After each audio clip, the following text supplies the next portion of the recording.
જે Jetpur highway 6 line છે એના માટે રસ્તા સારા ન હોય અને રસ્તા સારા ન થાય ત્યાં સુધી ટોલ ન ઉઘરાવે એ જ અમારી માંગણી છે. જે નેશનલ હાઈવે બધાય છે એટલા ખરાબ માલક છે ને ખોટા સ્ટોલ જ ઉઘરાવે છે.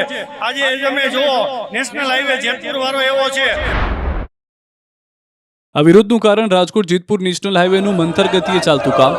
રાજકોટ જેતપુર નેશનલ હાઈવે પર ચાલી રહેલા 6 લેન હાઈવેના નિર્માણ કાર્યને લઈને છેલ્લા ઘણા સમયથી ચાલી રહેલી તંત્રની લાલિયાવાડી અને બેદરકારીના કારણે સૌરાષ્ટ્રના લાખો લોકો મુશ્કેલીઓનો સામનો કરી રહ્યા છે, જેને લઈને કોંગ્રેસ આકરા પાણીએ જોવા મળી. કોંગ્રેસ આગેવાનોએ પોસ્ટર સાથે રોડ પર ઉતરી વિરોધ પ્રદર્શન કર્યું, હલ્લાબોલ કર્યો. કોંગ્રેસના અગ્રણીઓએ નેશનલ હાઈવે ઓથોરિટી ઓફિસ પહોંચી વિરોધ પ્રદર્શન કર્યું. ટ્રાફિક જામ, અયોગ્ય ડાયવર્ઝન અને વારંવાર એમ્બ્યુલન્સ ફસાવાની સમસ્યાને લઈને નારાજગી વ્યક્ત કરી.